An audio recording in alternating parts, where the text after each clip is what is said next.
నా screen విజిబులా? Done. So మీకు ప్రీవియస్గా కొన్ని శాంప్లింగ్ టెక్నిక్స్ చెప్పలేదని చెప్పారు కదా. సో దాంట్లో దాని గురించి రాసుకోండి, ఓకేనా. సో బేసిక్గా we have a 4 types of sampling techniques. Okay, we have a 4 types of sampling techniques.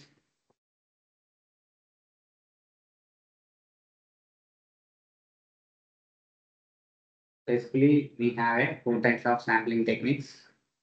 First one, simple random sampling. Sir, screen view is Sorry, screen కావడలేదు సార్. స్క్రీన్ షేర్ చేశానండి.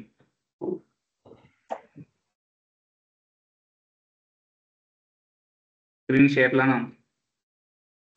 నెట్ ప్రాబ్లం ఏముంది, ఒకసారి net connection చూసుకోండి. Okay, so sampling టెక్నిక్స్లో 4 types ఉంటాయి. First one వచ్చి simple random sampling. Simple random sampling ఆ ర్యాండమ్ శాంప్లింగ్ రెండే ఒకటే అనొచ్చు. నెక్స్ట్ వచ్చి stratified sampling. First one simple random sampling, second one stratified sampling.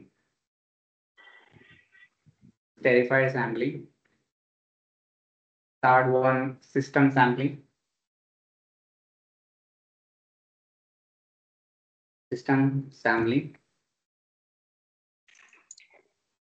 Fourth one,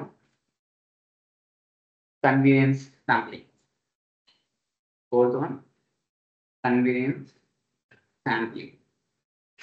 okay, so దాంట్లో ఫస్ట్ వన్ మాట్లాడుకుంటే సో ర్యాండమ్ శాంప్లింగ్ కదా. Random sampling సింపుల్గా మీకు పాపులేషన్ శాంప్లింగ్ చెప్పాను. జాక్సన్ పాపులేషన్ శాంప్లింగ్ చెప్పలేదా? ఇది హోల్ పాపులేషన్ అని చెప్తే ఎంత గుర్తు తెచ్చుకోండి కావాలంటే. సో మీకు ర్యాండమ్ శాంప్లింగ్ అంటే ఫర్ ఎగ్జాంపుల్ ఈ క్లాస్లో మొత్తం హోల్ పాపులేషన్ 20 members ఉన్నాం. ఓకే, 20 members ఉన్నాం. ఒక జాబ్ వేకెన్సీ మీకు వచ్చింది. ఓకే, ఒక జాబ్ వేకెన్సీ వచ్చింది. So there is a chance for getting everyone. ఎవరైనా తెచ్చుకోవచ్చు, ర్యాండమ్గా వస్తుంది. సో పవన్కి వచ్చిందో తెలియదు, విజయ్కి వచ్చిందో తెలియదు, వంశీకి వస్తుందో తెలియదు, హరితకి వస్తుందో తెలియదు, పవన్కి తెలుసు, ఎవరికి తెలియదు, ఎవరికి వస్తుందో ఎవరికి తెలియదు. బట్ అందరికీ అయితే ఈక్వాలిటీ ఛాన్సెస్ ఉన్నాయి. అలా టోటల్ పాపులేషన్ నుంచి శాంపుల్స్ అనేది ర్యాండమ్గా సెలెక్ట్ చేస్తాం. ర్యాండమ్గా ఎలా సెలెక్ట్ చేస్తామంటే మొత్తం టోటల్ పాపులేషన్లో ఎవరికైనా ఈక్వల్ ఛాన్సెస్ ఉంటాయి. సో దాన్నే ర్యాండమ్ శాంప్లింగ్ అంటారు. నిన్న మనం రాసిన దాంట్లో ర్యాండమ్ శాంప్లింగ్ అంటే ఎక్కడి నుంచి అయినా కానీ తీసుకొని రావచ్చు. There is the equal opportunity to take the data like records, equal opportunity ఉంటుంది. సో దాన్ని ర్యాండమ్ శాంప్లింగ్ అంటారు. సో ఇది టోటల్ పాపులేషన్ ఎక్స్ అనుకుంటే దాంట్లో ర్యాండమ్ శాంప్లింగ్ ఇక్కడైనా అవ్వచ్చు. సో అన్ని దాంట్లోకి ఏముంటుంది, ఈక్వల్ ఆపర్చునిటీస్ ఉంటాయి. To get a chance.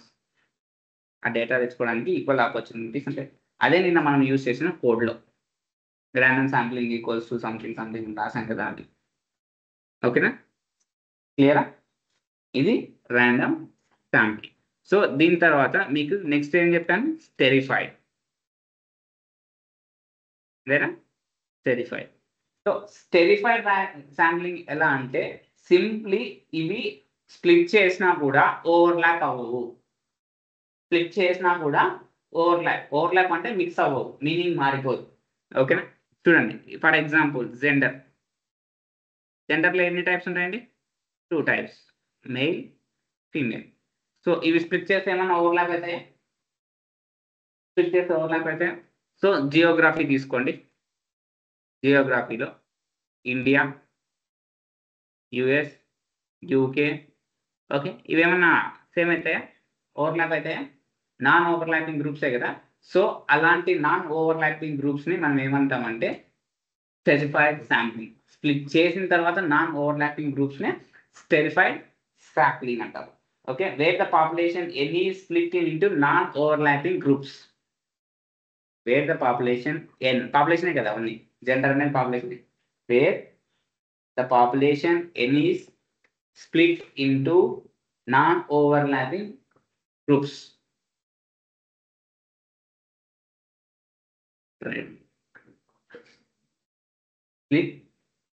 where population n is split into non-overlapping groups. Non-overlapping groups.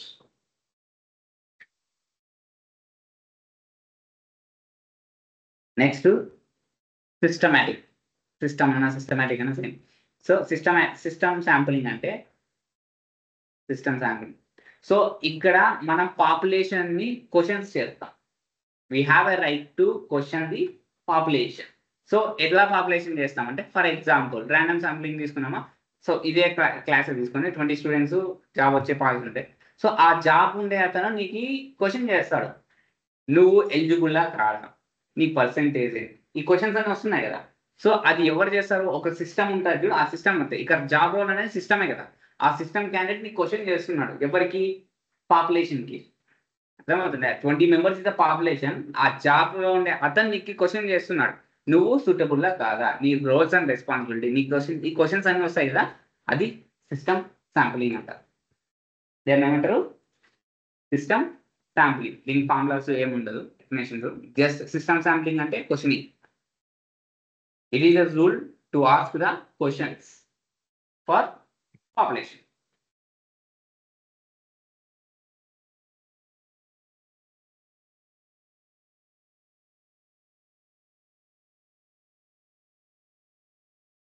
Okay done. Next వచ్చి కన్వీనియన్స్ శాంప్లింగ్.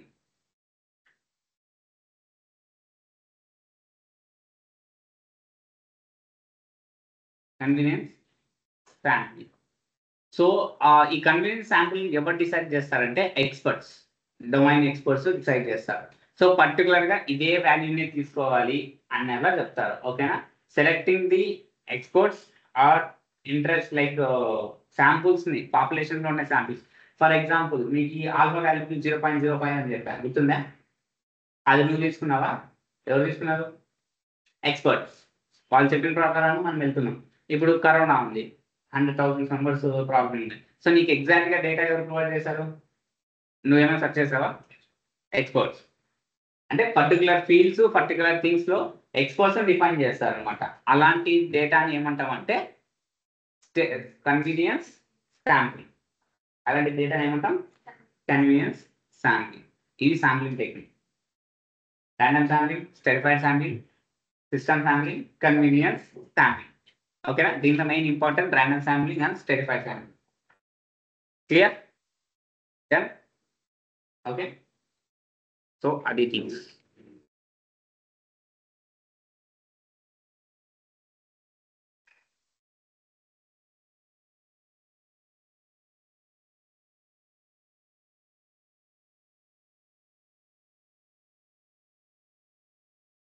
ఓకేనా.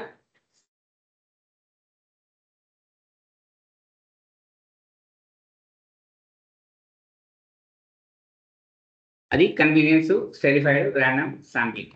Okay done. క్లియర్.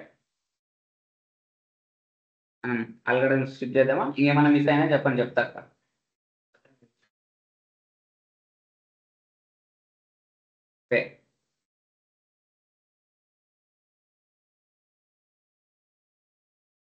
ఇంకేమైనా మిస్ అయ్యా? నేను ఆల్మోస్ట్ అన్ని కవర్ చేసి ఎట్లా మిస్ అయిందో అర్థం కాదు.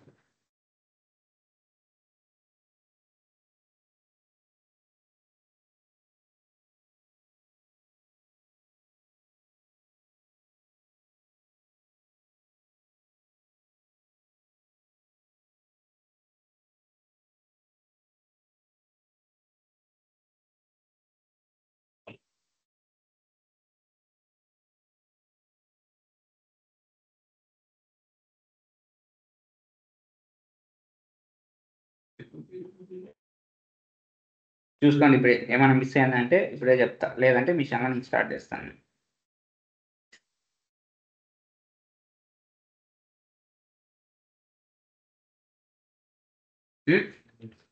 ఏం లేదా? మళ్ళీ మిషన్ లెర్నింగ్ స్టార్ట్ అయినా డన్. సో బేసిక్గా మనకి మిషన్ లెర్నింగ్ ఆల్గరిథమ్స్ గురించి మాట్లాడితే, so first algorithm linear regression. So machine learning classify into 2 types. One is supervised learning, another is unsupervised learning. అంతేనా? మిషన్ లెర్నింగ్ లో సూపర్వైజ్డ్ అన్సూపర్వైజ్డ్ లెర్నింగ్ గా ఉంటాయి. ఈ రోజు మనం డిస్కస్ చేస్తే కంప్లీట్ గా ఫస్ట్ సూపర్వైజ్డ్ లెర్నింగ్ గురించి డిస్కస్ చేసి, అంటే సూపర్వైజ్డ్ లెర్నింగ్ లో ఏ అల్గారిథమ్స్ వస్తే దాని గురించి డిస్కస్ చేసిన తర్వాత మనం అన్సూపర్వైజ్డ్ లెర్నింగ్కి వెళ్దాం. ఓకేనా? సూపర్వైజ్డ్ లెర్నింగ్ అంటే సింపుల్ గా ఎలా ఉంటుంది? లేబుల్ డేటా, అన్లేబుల్ డేటా, లేబులా అన్లేబులా? లేబుల్ లేబులా అన్లేబులా? లేబుల్ డేటానా? Data sir.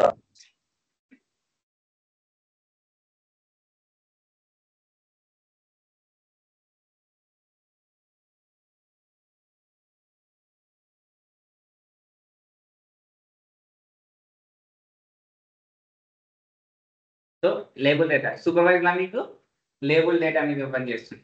కరెక్టేనా? అంటే ఇన్పుట్స్ ఉంటాయి, అవుట్పుట్స్ ఉంటాయి. అంటే ఇండిపెండెంట్ వేరియబుల్స్ ఉంటాయి, డిపెండెంట్ వేరియబుల్స్ ఉంటాయి. అంటే అవుట్పుట్స్ నే మనం డిపెండెంట్ వేరియబుల్స్ అంటాం, రిమైనింగ్ అన్ని ఇన్పుట్ ఏమంటాం? ఇండిపెండెంట్ వేరియబుల్స్ అంటాం. సో దాని గురించి డీల్ చేసేకి మనం సూపర్వైజ్ లెర్నింగ్ యూజ్ చేస్తాం. అందులో కొన్ని ఆల్గరిథమ్స్ ఉంటాయి, స్పెసిఫిక్గా కొన్ని ఆల్గరిథమ్స్ ఉంటాయి.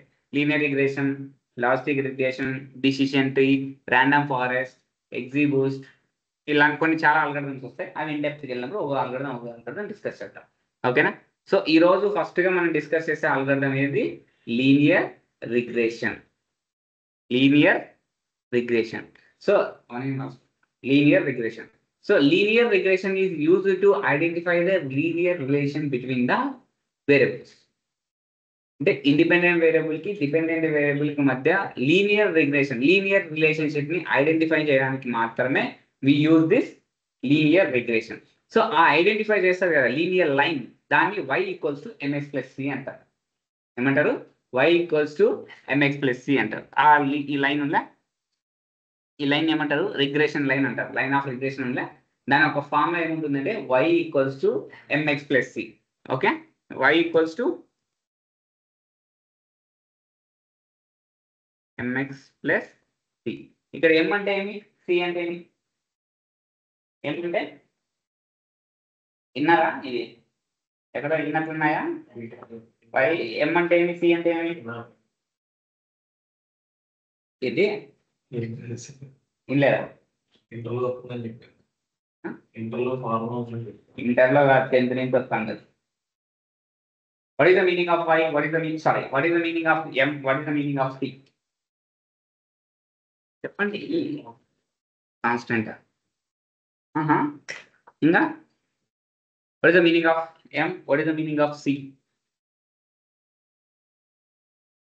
స్లోప్ అని ఇంట్రెస్ట్ అవి గుర్తులేవు. So I'm drawing the relations between x axis, y axis. Okay, ఒక లైన్ ఇలా పాస్ అవుతుందండి త్రూ ది ఆర్జిన్ అనుకోండి. ఓకే, దీని యొక్క ఫార్ములా ఏమి? y equals to mx plus C.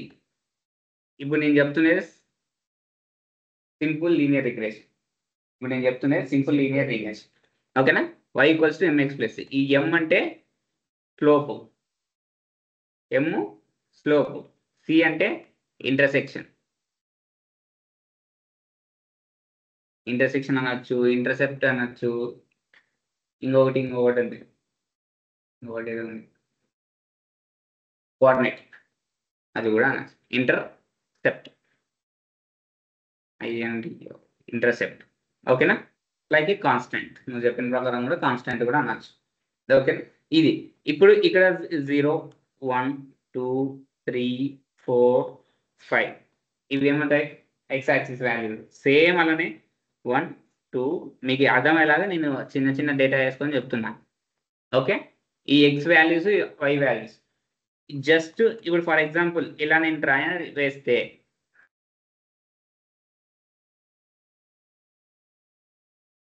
ఏదో ఒక వాల్యూ తీసుకోండి, ఇలా వాల్యూ వేస్తే సో ఇక్కడ ఏం ఫామ్ అవుతుందండి?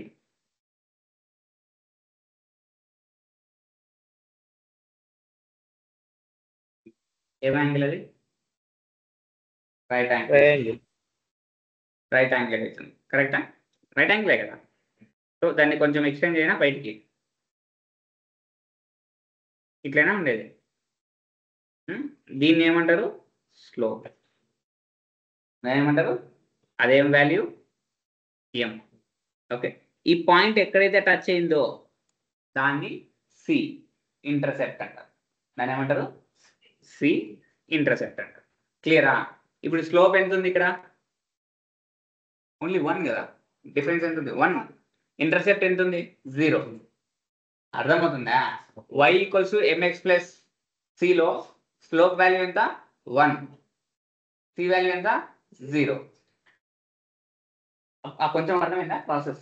ఇప్పుడు x వాల్యూస్ y వాల్యూస్ అవన్నీ అయినో దాని గురించి మాట్లాడతాం. ఓకేనా? ఈ కొంచెం ప్రాసెస్ అర్థమైందా? m ఎక్కడి నుంచి వస్తుంది, సి ఎక్కడి నుంచి వస్తుంది డ్రా చేసుకోండి. దీన్ని రఫ్ చేసేస్తాను, కావాలంటే వేసుకోండి.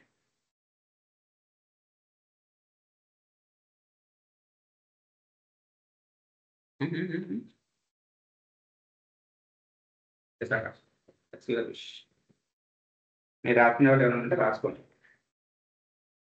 ఇప్పుడు ప్రాబ్లం చేద్దాం. ఓకే, మైక్రోసాఫ్ట్ ఏమైనా పని చేస్తుంది అనుకుంటున్నాను.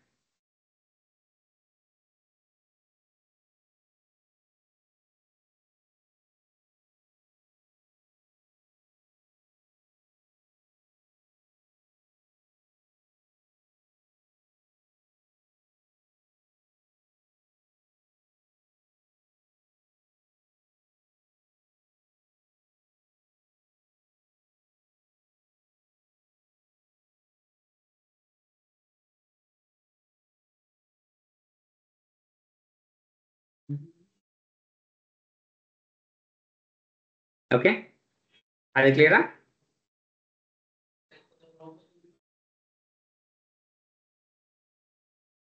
యా, సో అది క్లియరా? ఇప్పుడు మీకు ఒక ఎగ్జాంపుల్ తీసుకొని ఫార్ములాస్ ఎలా అప్లై చేయాలి దాని గురించి ఏమంటారు. సో నా దగ్గర ఎక్స్ వై ఉన్నాయి. ఫస్ట్ ఎక్స్ వాల్యూస్ వేసుకున్నామా? 1 2 3 4 5. ఇవేం వాల్యూస్? X values. Y values random చేస్తున్నాం. 2 4 5 4 5 సంథింగ్. ఎక్స్ అంటే ఇండిపెండెంట్ వేరియబుల్స్, వై అంటే డిపెండెంట్ వేరియబుల్స్. అదేనా? ఓకే, ఇది క్లియరా? సో మీకు ఫార్ములా ఏం చెప్పాను నేను? y = mx plus c. Slope identify చేయాలంటే m = y2 minus y1 divided by x2 minus x1. చిన్నప్పటి నుంచి చదివే స్లోప్ ఫార్ములా ఇది. స్లోప్ ఫార్ములా అంతే కదా. దీన్ని ఇంకో రకం కూడా రాయచ్చు. ఐడియా ఉందా? y2 minus y1 = m into x2 minus x1. ఇదేనా మెయిన్ పాయింట్. కానీ దీన్ని ఏం చేశాను నేను? m సపరేట్ చేశాను. ఇక్కడ మల్టిప్లికేషన్ చేస్తాను కాబట్టి యువతల పోతే ఏమవుతుంది? డివిజన్ అవుతుంది. కరెక్ట్ తీసుకొచ్చినా? తప్పేమని చేస్తాను? లేదు కదా. సో అది ఇప్పుడు నీకు ఏమేమి వాల్యూస్ కావాలంటే ఇక్కడ ఏమేమి వాల్యూస్ కావాలి? y2 కావాలి, y1 కావాలి, x2 కావాలి, x1 కావాలి. అవునా? సో ఇప్పుడు స్లోప్ నేను ఈ ఫార్ములా ఉంది కదా, మీరు ఈ ఫార్ములాని నేను మిషన్ లెర్నింగ్లో ఎలా రాస్తాను అంటే m = slope m =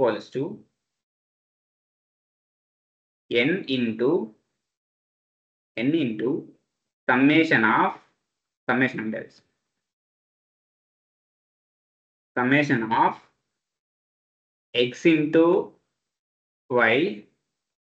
x into y minus summation of x into summation of y.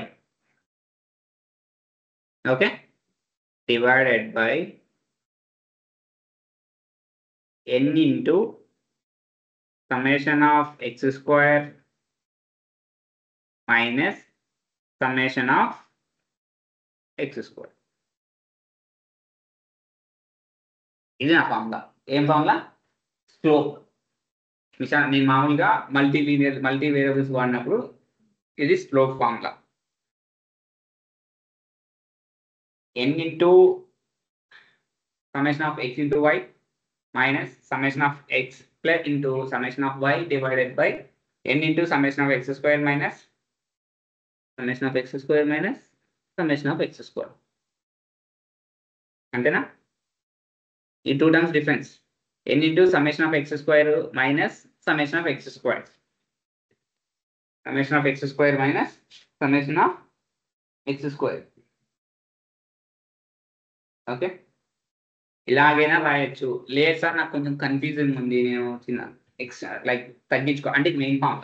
So లేదు దాన్ని నేను తగ్గించుకోవాలి, నాకు అంత ఇబ్బందిగా ఉంది అంటే సింపుల్గా ఒకటే ఉంటుందండి.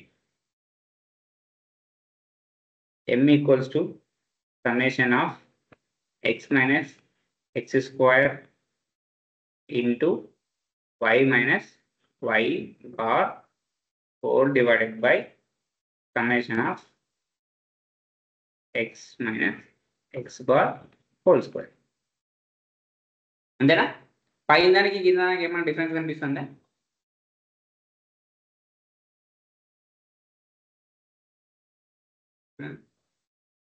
పైన దానికి దానికి ఏమైనా డిఫరెన్స్ కనిపిస్తుంది? ఎన్ వాల్యూ ఒకటి లేదు అంతే. ఆ ఫార్ములా ఈ ఫార్ములా సేమా? ఎన్ వాల్యూ ఒకటి లేదు అంతే. పైన కింద రెండు ఒకటి. ఏమంటే పైన స్ప్లిట్ చేసి చెప్పా, కింద ఏం చేసా మొత్తం కలిపి చెప్పా. మీ ఇష్టం, ఈ ఫార్ములా యూజ్ చేసుకొని ఈ ఫార్ములా యూజ్ చేసుకొని దట్స్ కింద వాడిని అదే కిందదే పెట్టుకో. ఓకే, ఇప్పుడు మనకి ఏమేమి టర్మ్స్ కావాలి? ఎక్స్ కావాలి, మైనస్ ఎక్స్ బార్ అంటే మీన్ కావాలి, వై కావాలి, మీన్ ఒక మైన్ కావాలి, ఎక్స్ మైనస్ ఎక్స్ బార్ ఇవన్నీ ఐడెంటిఫై చేయాలి కదా. సో దాన్ని ఐడెంటిఫై చేయాలి ఇక్కడ నుంచి. యా, ఇదంతా టైప్ చేసేస్తాను. సో ఫస్ట్ దీని ఒక మీన్ ఐడెంటిఫై చేయండి. ఎక్స్ ఒక mean 1 3 4 around x bar equals to 3నా? 3. యా, నెక్స్ట్ వై బార్ అనుకోండి. ఐడెంటిఫై చేయండి. 2 + 4 4 + 5 5 + 4 5 20 22 22 divided by 5. Some of observation by total number of observation. 5 4 9. Oh yeah, 29. 5 4 9 9 + 9 18 18 + 2 20 20 divided by 5 4 వచ్చిందా? ఏమేమి వచ్చినాయి? ఎక్స్ వచ్చిందా? సో ఇది ఒకటి అయిపోయింది. మనకు కావాల్సిన రిక్వైర్మెంట్ ఏమి? Next X minus x bar. ఏం కావాలి? X minus x bar. అదేనా? చేయండి. 1 - 3 -2 2 - 3 -1 3 - 3 0 4 - 3 1 5 - 3 2. ఇదేనా? అది టర్మ్స్ ఉన్నాయి కదా, ఆ టర్మ్స్నే నేను చేస్తాను. Okay, next y minus y bar అంతేనా? అదే కదా next time.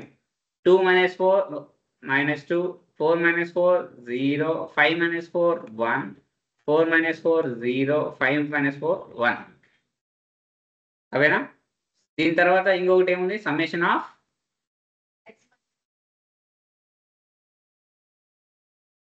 X minus x bar whole స్క్వేరా?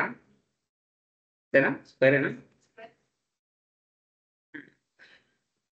X minus x bar whole square చేయండి. ఇదే కదా x minus x bar whole square. So దీనికి హోల్ స్క్వేర్ చేస్తే 4 1 0 1 4. నెక్స్ట్ ఇంకో టర్మ్ ఉంటుంది. ఏముంది? ఎక్స్ మైనస్ ఎక్స్ బార్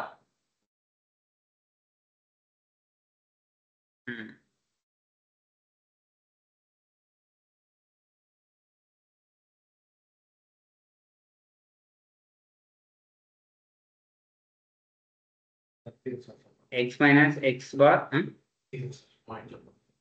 ఇదే x minus x bar whole square. X minus x bar ని హోల్ స్క్వేర్ చేయి. -2 హోల్ స్క్వేర్. మనం మల్టిప్లై చేసినామంటే పాజిటివ్లో వస్తాయి.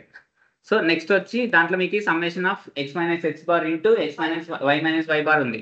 సో ఆ టర్మ్ కూడా చేసుకో. లేదు సార్ నేను డైరెక్ట్ చేసినా చేయి, ప్రాబ్లం లేదు. బట్ ఇలా ఉంటే మీకు అర్థమవుతుంది. సో ఇది ఇంటూ చేయండి. -2 into -2 4 -1 into 0 0 0 into 1 0 1 into 0 0 2 into 1 2. వచ్చినాయా? ఇప్పుడు ఏం చేయాలండి? సమ్మేషన్ కనుక్కోవాలి.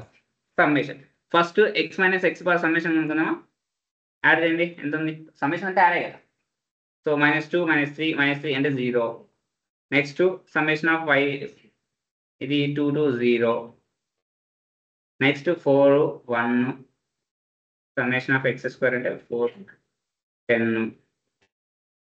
నెక్స్ట్ ఇది సమ్మేషన్ ఆఫ్ అంటే 6. సమ్మేషన్ అంటే కలిపేస్తున్నా. ఓకేనా? ఇప్పుడు దాన్ని ఏం చేస్తున్నా, వాల్యూస్ని సబ్స్టిట్యూట్ చేయండి. ఆ ఫార్ములాలో సబ్స్టిట్యూట్ చేయండి. Summation of x minus x bar into x minus y bar అంటే ఈక్వల్స్ టు 6. 6 కదా పైన చూసి ఎక్స్ మైనస్ ఎక్స్ బార్ 6 కదా. X minus x bar into x minus y bar ఎంత వచ్చింది? 6. Next summation of x minus x bar whole square అంటే 10. దీని answer ఎంత వస్తుంది? 6/10 అంటే 0.6. 0.6. ఇప్పుడు మీకు స్లోప్ వాల్యూ ఎంత? స్లోప్ వాల్యూ ఎంత వచ్చింది? 0 వచ్చింది. y equals to mx plus p. m value ఎంత వచ్చింది? 0.6. అంతేనా? ఇప్పుడు ఏం కనుక్కోవాలి? ఎక్స్ వై వాల్యూ వచ్చినాయి. ఇప్పుడు ఏం కనుక్కోవాలి?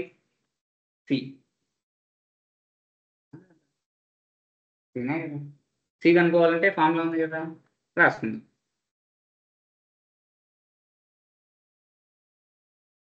సి ఈక్వల్స్ టు, ఇప్పుడు ఎమ్ కనుక్కున్నాం. ఎమ్ ఫైన్. మ్యాథ్స్ మీకు ఎంత డెప్త్ పోవట్లేదు, జస్ట్ ఫైన్ మ్యాథ్స్ చెప్తున్నాం. ఓకే, మీరు ఇంటర్వ్యూలో ఎక్స్ప్లెయిన్ చేస్తే సార్ ఎమ్ కనుక్కున్నాం. ఇప్పుడు నెక్స్ట్ ఏం కనుక్కోవాలి? సి కనుక్కోవాలి. సి కనుక్కోవాలంటే summation of x square summation of y into summation of x square minus summation of x into summation of x into y whole divided by n into summation of x square minus summation of x square. కనుకోండి. లేదు కనుక్కో, ఏం కాదు. కానీ peak ఉండేది ఒకటే కదా, intercept కనుక్కోవాలి. ఏంటి ఎక్స్ వైలు ఇచ్చినా మీకు ఆల్రెడీ ఫార్ములా ప్రకారంగా ఫస్ట్ సమ్మేషన్ ఆఫ్ వై రావాలి. వై సమ్మేషన్ కనుక్కోండి. మీకు సమ్మేషన్ ఆఫ్ వై ఎంత వచ్చిందో చూడండి, యాడ్ చేయండి. Summation of y summation of ఎక్స్ స్క్వేర్ని అన్ని యాడ్ చేస్తే మీకు వస్తుంది. ఈజీ. ఆ వాల్యూస్లోకి వేసుకోవాలంటే summation of x into summation of x into y, x into y, x into y చేయాలా? నేనే చేయండి, ట్రై చేయండి. ఎన్నంటే నెంబర్ ఆఫ్ అబ్జర్వేషన్ ఎన్ని ఉంటాయి?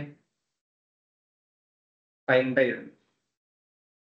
5 చెప్తే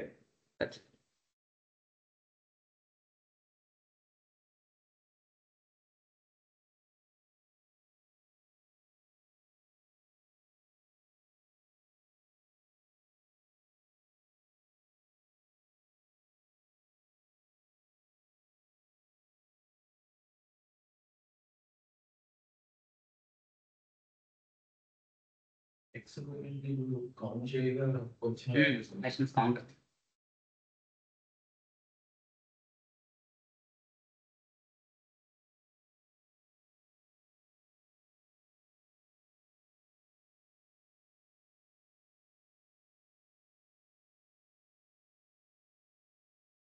దీన్ని గ్రేడియంట్ డీసెంట్ యూస్ చేసి కూడా చెప్పచ్చు.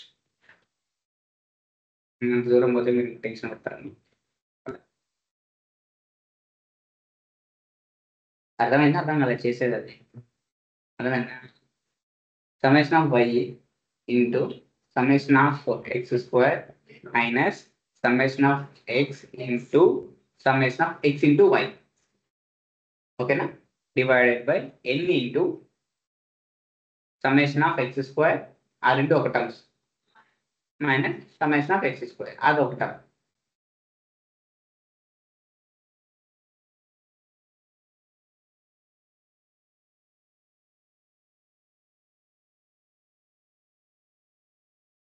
క్యాలిక్యులేటర్ రూల్స్ చేసుకోండి. ఫోన్ తీసి అంత ఇబ్బంది ఎందుకు పడతారు? సి వాల్యూ చెప్పండి నాకు చాలు.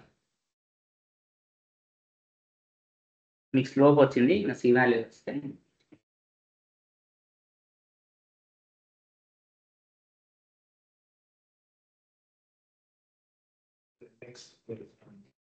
ఎన్ into summation of x square ఒక టర్మ్ మైనస్ ఎక్స్ స్క్వేర్ ఒక term, summation of x square ఒక టర్మ్. అవి 2 డిఫరెంట్ టర్మ్స్.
అందరికి ఏదో వచ్చిందా?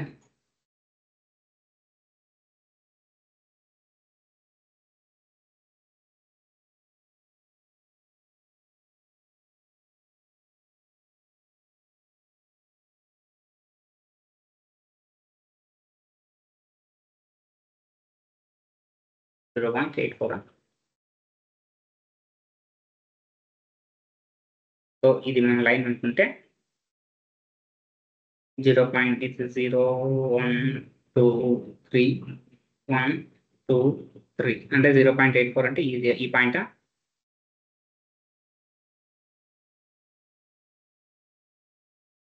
ఇదేనా ఎగ్జామ్ అప్రాక్సిమేట్. సో అంటే లైన్ అనేది ఇలా పాస్ అయింది. లైన్ అనేది ఇంటర్సెప్ట్ ఇక్కడ నుంచే కదా పాస్ అయ్యేది. అది పాజిటివ్గా నెగిటివ్గా నేను చెప్పలేదు, జస్ట్ అక్కడ పాస్ అవుతాను. ఓకే, ఇంటర్సెప్ట్ ఎక్కడ పాస్ అయింది?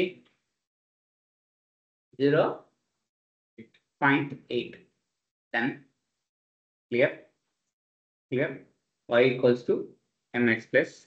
ఇప్పుడు మీకు m వాల్యూ ఎంత వచ్చిందండి? m value 0.6, c value 0.8. ఇదేనా? substitute this y equals to mx plus c. Substitute చేయండి. ఇప్పుడు నువ్వేం చేస్తున్నావు అంటే y ప్రిడిక్షన్ చేయాలి. y prediction y equals to mx plus c. y value కనుక్కోవాలి నువ్వు. 6 పాయింట్ ఇంటూ ఫస్ట్ అబ్జర్వేషన్ ఏమి? x లో 1. First observation 1. y expectation y equals to m into m అంటే 0.6 ఇంటూ 1 ప్లస్ 0.8.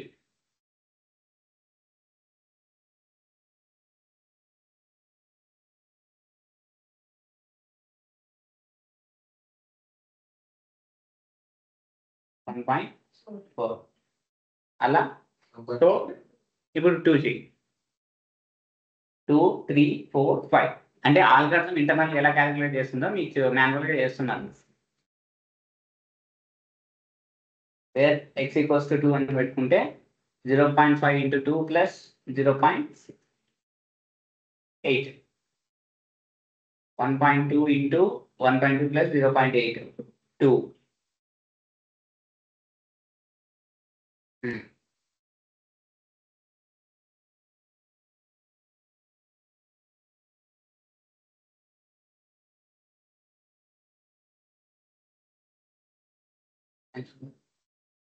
అంతే. సో మీకు వచ్చిన y వాల్యూస్ ని బేస్ చేసుకొని ఇవి మీరు చేస్తున్న y ప్రిడిక్షన్స్ యాక్చువల్ పాయింట్స్ కి y వాల్యూస్ కి అనలైజ్ చేయండి. సో మీ పాయింట్స్ ఎలా ప్రిడిక్షన్ చేస్తున్నారంటే సో డేటా ఇలా ఉంది మీది, ఓకేనా? డేటా ఇలా ఉంది, ఏదేమంటారు ఎక్స్ వై. సో 0 1 2 3 4 1 2 3 4 మీకు వచ్చిన వాల్యూస్ ప్రకారం అయితే అప్రాక్సిమేట్లీ ఇలా వెళ్తుంది గ్రాఫ్. ఇలానా లేదు పెరుగుకుంటూనే వెళ్తుంది 1.4 అంటే కొంచెం తప్పే ఎలా పెరుగుతానే పోతుంది, ఓకేనా? పెరుగుతానే పోతుంది 1.4 2.6 ఇలా పెరుగుతానే పోతుంది. అంటే మీ లైన్ ఇలా వచ్చింటుంది. ఇది y = mx + c చేసిన లైన్. ఇప్పుడు మీరు చేశారు కదా, వచ్చిందా y ఎలా వస్తుందో లైన్. ఇప్పుడు మీ యాక్చువల్ పాయింట్స్ ఉన్నాయి కదా, మీ యాక్చువల్ పాయింట్స్ ఏమున్నాయి 2 1 4 1 5 అంటే 1 2 ఇక్కడ ఒకటి ఉంది, 2 4 ఇక్కడ ఒకటి ఉంది. నేను పాయింట్స్ చెప్తున్నా. పాయింట్స్ 3 5 ఇక్కడ ఒకటి ఉంది. సో 4 4 ఇక్కడ ఒకటి ఉంది. సో ఇలా పాయింట్స్ అయితే ఉన్నాయి కదా, ఎగ్జాంపుల్ ఇలా పాయింట్స్ ఉన్నాయి మీకు. సో మీ పాయింట్స్ ఇవి టచ్ అయితే పోయినాయా? సో అది బెస్ట్ ఫిట్ లైన్ అవ్వాలంటే each and every point maximum points కి టచ్ అవ్వాలి, మాక్సిమం పాయింట్స్ కి టచ్ అవ్వాలి, ఓకేనా? ఈ మాక్సిమం పాయింట్స్ కి ఈ మధ్యలో ఉంది చూడండి, దీన్ని ఈ పాయింట్కి మధ్యలో ఉంది కదా, దీన్ని ఎర్రర్ అంటారు. ఏమంటారు? ఎర్రర్ అంటారు. ఈ మధ్యలో గ్యాప్ ఉంది కదా, టచ్ అవ్వని గ్యాప్, దీన్ని ఏమంటారు? ఎర్రర్ అంటారు. ఈ ఎర్రర్ని రెడ్యూస్ చేస్తే మాక్సిమం టిల్ట్ అవుతుంది మీ లైన్ అని. ఆ రెడ్యూస్ ఎలా చేయాలంటే మీకు ఈ ఎవాల్యుయేషన్ టెక్నిక్స్ లో మ్యాథ్స్ రిలేటెడ్ చెప్పారు. ఏం చెప్పాను? Mean square error, R square error, R mean square error, అవి యూజ్ చేస్తే మనకి ఎర్రర్ అనేది ఏమవుతుంది? రెడ్యూస్ అయ్యి మీ y = mx + c లైన్ ఉంది కదా, అది టిల్ట్ అవుతుంది, అంటే జరుగుతుంది పొజిషన్ కి. అర్థమైందా? అర్థం కాలేదా? పొజిషన్ కి ఎలా జరుగుతుందంటే మీరు ఎర్రర్ రెడ్యూస్ చేయాలి. ఇక్కడ ఎర్రర్స్ లో మీన్ స్క్వేర్ ఎర్రర్ యూస్ చేయొచ్చు, R square root R square అని యూస్ చేయొచ్చు, ఏదైనా యూస్ చేయొచ్చు. మనకి మ్యాథ్స్ ఆల్గరిథమ్స్ ఉంటాయి, అవి యూస్ చేస్తే ఏమవుతుందంటే ఎర్రర్ అనేది రెడ్యూస్ అయ్యి లైన్ అనేది మాక్సిమం టిల్ట్ అవుతుంది, మాక్సిమం లైన్ ని టిల్ట్ అవుతుంది. దాన్ని మనం ఏమంటాం? Best fit line y = mx + c. Clear? Maths maths అని పోలేదు, బేసిక్ మ్యాథ్స్ లో చెప్పాను మీకు మళ్ళా, ఓకేనా? సో మళ్ళీ మీకు రిగ్రెషన్ లో ఇప్పుడు ఇంతవరకు y = mx + c అనేది చెప్పుకుంటూ వచ్చాను కదా, సో అది సింపుల్ లీనియర్ రిగ్రెషన్ అంట. సో మల్టీ లీనియర్ రిగ్రెషన్ ఉన్నప్పుడు మల్టిపుల్ స్లోప్స్ ఉంటాయి, మల్టిపుల్ వాల్యూస్ ఉంటాయి. మనం ప్రాబ్లం చేసిన మల్టీ లీనియర్ ప్రాబ్లం, ఓకేనా? y = m1x1 + m2x2 + m3x3 and so on constant like intercept and so on intercept, ఓకేనా? అది ఏమవుతుంది? Multi linear regression. మీకు ఇక్కడ కొన్ని పాయింట్స్ ఉంటాయి. ఒకటి మీకు వచ్చిన వాల్యూ నెగిటివ్ గా పాజిటివ్ గా ఉంటుంది. మీ m1s లో పాజిటివ్ వచ్చిందా నెగిటివ్ లో వచ్చిందా? m1 m వాల్యూ ఎంత వచ్చింది? 0.6. దాని మీనింగ్ పాజిటివ్, అంటే మీ స్లోప్ ఎలా ఉంటుంది? Positive side restricted.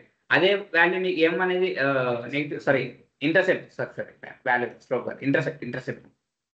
Intercept positive వచ్చింది, నెగిటివ్ వచ్చింది, పాజిటివ్ వచ్చింది. సో పాజిటివ్ వచ్చిందంటే we're going towards the positive side. అదే నెగిటివ్ వచ్చిందంటే we're going towards the negative side. అర్థమైందా? ఆ ఇంటర్సెప్ట్ అనేది మధ్యలో పాయింట్, ఇలా పోవాలని డిసైడ్ చేస్తుంది, పాజిటివ్ వెళ్ళాలా నెగిటివ్ వెళ్ళాలా. సో అది మీ ఏదో మీన్ స్క్వేర్ ఎర్రర్ యూజ్ చేస్తే this is the formula 1 = 1/n summation of y = n to n y - xi + m అదే mx ప్లస్ సబ్స్టిట్యూట్ చేస్తే ఇక్కడికి మీకు లీనియర్ రిగ్రెషన్ అయిపోయింది. టాపిక్ థియరిటికల్ అయిపోయింది. అర్థమైందా? అర్థం కాలేదు? థియరిటికల్ టాపిక్ మ్యాథ్స్ ఎలా క్యాలిక్యులేట్ అవుతుంది అర్థమైందా? అలా మీరు 5 పాయింట్స్ చేశారు, ఆల్రెడీ ఎన్ని నెంబర్ ఆఫ్ పాయింట్స్ ఎన్ని ఉంటే దానిలో క్యాలిక్యులేట్ చేసుకొని మీకు పాయింట్స్ ఇస్తుంది. Mean square error, R square error, R mean square error, root square error చాలా ఉంటాయి ఇట్లాంటివి. సో మీకు మీన్ స్క్వేర్ ఎర్రర్ చెప్పాను. ఓకేనా, క్లియరా? ఏమైనా డౌట్స్ ఉన్నాయా? So that's it for day. Tomorrow implementation చెప్తా. మరి ఏం చెప్తా? Implementation. Thank you guys, thanks for joining. Have a nice day. Great, bye.